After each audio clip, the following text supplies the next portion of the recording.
ऐसा 30 से लेके 35 या 45 के बीच में अगर आप हो इस वीडियो को देख रहे हो ना, तो ये वीडियो आपके लिए डिजाइन की गई है। मतलब बहुत सारे लोग हमारे पास कमेंट करते हैं कि भाई एसआईपी तो करना चाहते हैं लेकिन समझ में नहीं आ रहा यार एसआईपी करें कहाँ। इस वीडियो में दी गई जानकारी केवल शिक्षा और जानकारी के उद्देश्य से है। कोई भी निवेश करने से पहले अपने वित्तीय सलाहकार से सलाह जरूर लें। क्या 35 से लेकर 45 हो चुके हैं, 50 हो चुके हैं, तो क्या हम एसआईपी नहीं कर सकते हैं? जी ऐसा बिल्कुल भी नहीं है, कर सकते हो, लेकिन कैसे करना है ना उसको ध्यान में रखना है। आपको किन किन बातों को ध्यान में रखना चाहिए अपने इन्वेस्टमेंट को करते समय, इसी के बारे में इस वीडियो में हम चर्चा करने वाले हैं, समझने वाले हैं, सब कुछ डिटेल में समझेंगे। अच्छा, अगर आप चैनल पहली बार है सब्सक्राइब नहीं किए ना, अभी मत कीजिएगा, वीडियो देखिएगा तब कीजिएगा, क्योंकि आपको वीडियो इतना इंटरेस्टिंग तरीके से बताने वाला हूँ, ऐसे से पॉइंट कवर करने वाला हूँ ना कि आपका मन खुद करेगा भाई सब्सक्राइब कर ले, इसको बड़े काम की जानकारी बताता है। हाँ, लेकिन लाइक करके कमेंट जरूर कीजिएगा, इससे ना यूट्यूब को एल्गोरिथम को बूस्ट मिलता है और आप जैसे लोगों के पास वीडियो पहुंचाती है। तो कमेंट एक प्यारा सा कर दीजिएगा, सब्सक्राइब बाद में कर लीजिएगा। पता है हम जब इन्वेस्टमेंट करने जाते हैं ना, तो हमारे मन में कई सारे कंफ्यूजन आने लगते हैं। सबसे पहला चीज कि हमारे पास पैसे तो बचते नहीं है, हम एसआईपी कैसे करें। अब देखो, पैसे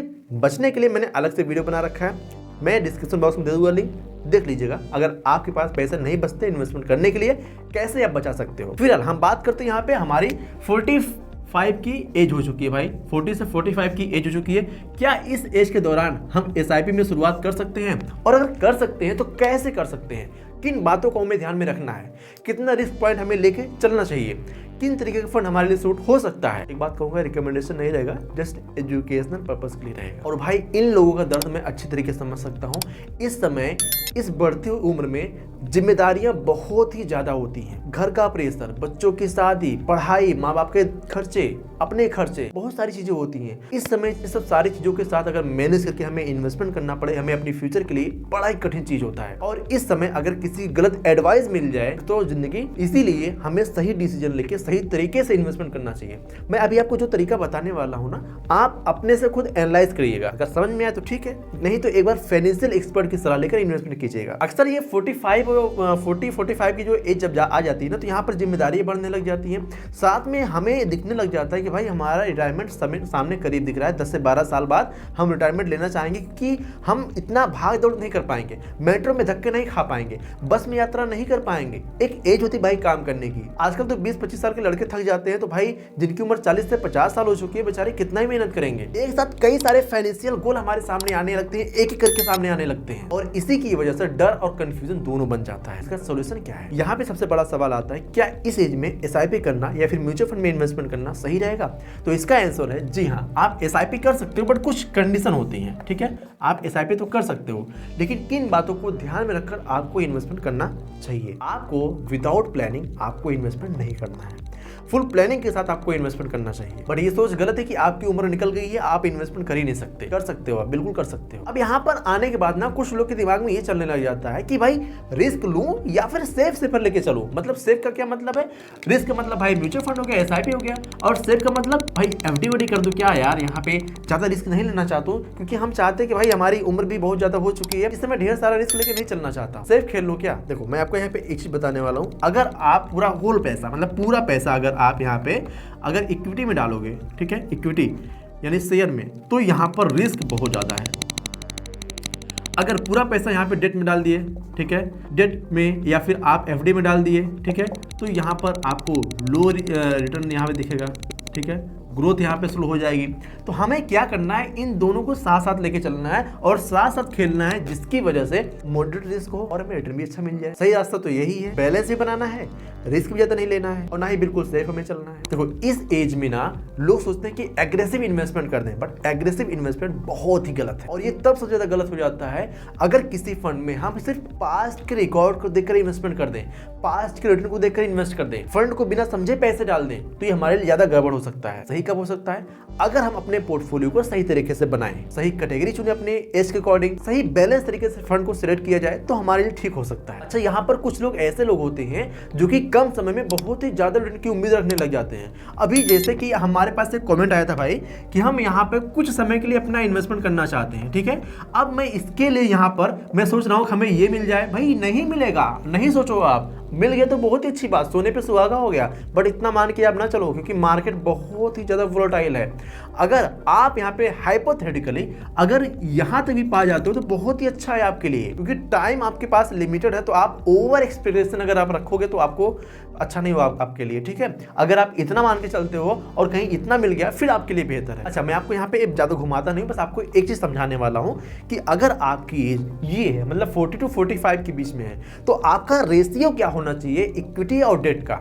अगर ये रेशियो हम समझ लेते हैं तो हम कहीं भी रहेंगे, हम सक्सेस हो सकते हैं। क्या है देखो, रेशियो समझते हैं सबसे पहले। अगर हमारी एज हो चुकी है तो हम यहाँ पे रेशियो रखेंगे दोस्तों 60/40 का, ये हमारा रेशियो होना चाहिए। अब 60 क्या है 40 क्या है हमें समझना, ये हमारे लिए इंपॉर्टेंट है, जो कि हमें थोड़ा सा सेफर ले जाता है।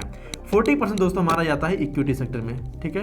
इक्विटी यानी शेयर मार्केट में हमारा 40% एक्सपोजर रहता है, और यहाँ पर 60% हमारा थोड़ा सेम इंस्ट्रूमेंट जैसे डेट कैटेगरी में, ठीक है, प्लस यहाँ पे हाइब्रिड कैटेगरी में, ठीक है, डेट या हाइब्रिड कैटेगरी में।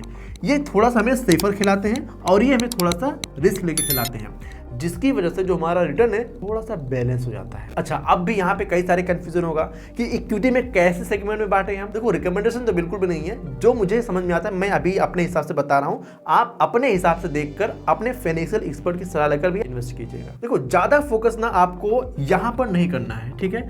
जो यहाँ पर बहुत सारे लोग आपसे कहते हैं कि यहाँ पर आपको इन्वेस्टमेंट करना चाहिए, बट आपको ज़्यादा फोकस यहाँ पे नहीं करना है। क्यों? क्योंकि यहाँ पर हाई रिस्क होते हैं, ठीक है।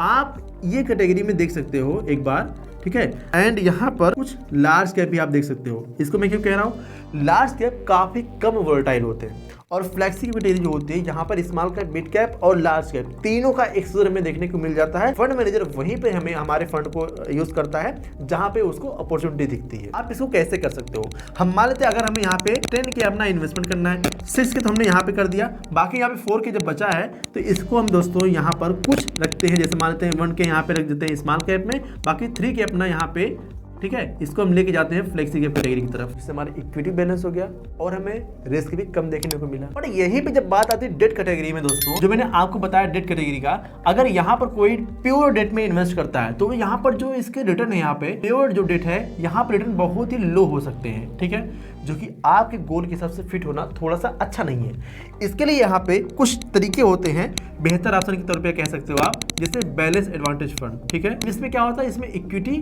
प्लस डेट का एक्सपोजर होता है, ठीक है, तो ये मेरे हिसाब से ज्यादा ठीक पड़ता है। दूसरा दोस्तों यहाँ पे एग्रेसिव हाइब्रिड, ठीक है। तीसरा दोस्तों यहाँ पर मल्टी एसेट, मैं किसी का नाम नहीं ले रहा हूँ, मैं आपको कैटेगरी बता रहा हूँ जिसकी वजह से आपके पोर्टफोलियो बैलेंस हो सकते हैं, इससे रिस्क भी कंट्रोल रहता है और रिटर्न भी हमें ठीक ठाक देखने को मिल जाता है। अच्छा, अब यहाँ पर ऑप्शन आता है SIP प्लस लमसम का, मतलब हमने यहाँ तक अपने पोर्टफोलियो को डिजाइन कर लिया, अब हमारे मन में कंफ्यूजन आ रहा है कि हम SIP करें या फिर हम लमसम करें। देखो, सबसे पहले चीज मैं आपको बताना चाहूंगा, अगर आप SIP करते हो तो यहाँ पर क्या आपको बेनिफिट देखने को मिलते हैं। अगर आप SIP करते हो ना तो सबसे पहले चीज कि आपको हर महीने मार्केट में जाने का मौका मिल रहा है, मतलब हर महीने आप कुछ पैसे इन्वेस्ट करो मार्केट में, उस समय मार्केट नेगेटिव है या फिर उस समय मार्केट पॉजिटिव है, आपके इन्वेस्टमेंट वहां पे हो रहे हैं, मार्केट अप एंड डाउन का दोनों का फायदा आपको देखने को मिल रहा है, जो कि लॉन्ग टर्म में एक बेहतर प्रदर्शन आपको दिखा सकता है। बट अब सवाल आता है लमसम का। तो अगर आप लमसम इन्वेस्ट करते हो और गलत टाइम पे डाल दिए पैसा, फिर तो गया।